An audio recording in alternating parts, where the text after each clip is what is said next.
YouTube দেখে পিঠা বানাতে গিয়ে পিঠার শেষ পরিণতি কি হলো সেটাই দেখতে হলে অবশ্যই না টেনে পুরো ভিডিওটা দেখবেন। লাইক কমেন্ট শেয়ার করে পাশে থাকবেন। হ্যালো এভরিওয়ান, আসসালামু আলাইকুম। কেমন আছেন সবাই? আমি আলহামদুলিল্লাহ অনেক ভালো আছি। তো আজকে চলে এলাম ছোট্ট একটা ব্লগ ভিডিও নিয়ে আপনাদের সাথে শেয়ার করার জন্য। তো আজকে হচ্ছে আমি বৃষ্টিময় দিনে একটা আমদেশা পিঠা বানাবো। এটা ঢাকায় এসেই আমি শুনেছি এটা হচ্ছে অনেক জায়গায় আমদেশা পিঠা বলে, কিন্তু আমাদের মাদারীপুর ফরিদপুর কিন্তু এটাকে তেলের পিঠা বলে। তো আপনাদের কোন জেলায় কোনটা কি পিঠা বলে এটাকে সেটা অবশ্যই কমেন্ট করে জানাবেন। আর পিঠা বানানোর জন্য কিন্তু আমি এখানে শুরুতেই ২ কাপ চালের গুঁড়ার সাথে ১ কাপ ময়দা মিক্স করে একটা ডিম দিয়েছি। খেজুরের গুড় দিয়ে আমি এটা এবং পরিমাণ মতো লবণ দিয়ে ১ ঘন্টা মেখে রেখে দিয়েছিলাম রেস্টে। তারপর চুলায় চলে আসছি। আর ডিমটা কিন্তু অপশনাল। আমি মাঝে মধ্যে এই তেলের পিঠায় ডিম দেই, মাঝে মধ্যে দেই না। আমার কাছে ডিম দিলে কেন যেন ভালো লাগে।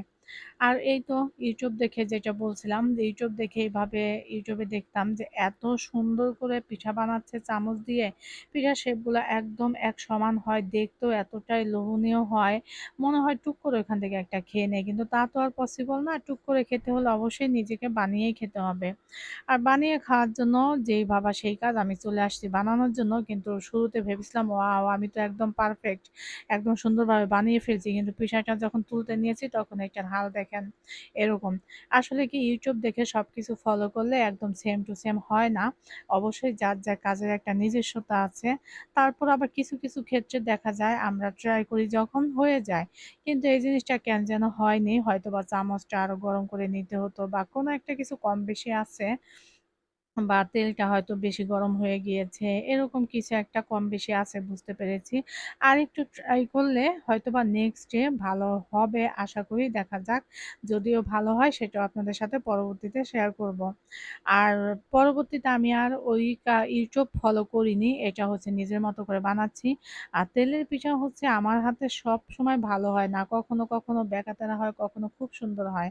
আর যখন এরকম বেঁকাতেরা পিঠা হয় তখন না পিঠা বানানোর মানে আমি ইয়েটাই চলে যায়, ইচ্ছেটাই চলে যায়, বিরক্ত ধরে যায় যে ধুর ভালো হচ্ছে না, কি করি, কি করি।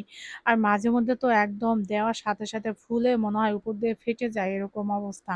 কিন্তু আজকের পিঠাটা মোটামুটি হয়েছে, অত খারাপ হয়েছে তাও বলবো না, অত ভালো হয়েছে তাও বলবো না। কিন্তু আপনারা অবশ্যই কমেন্ট বক্সে জানাবেন পিঠাটা কেমন হয়েছে।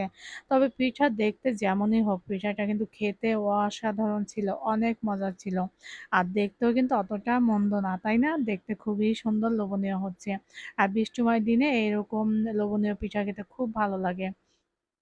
তো এই ছিল আমার আজকের ভিডিও। সাথে থাকার জন্য সবাইকে থ্যাংক ইউ। কেমন লাগলো অবশ্যই জানাবেন। আল্লাহ হাফেজ।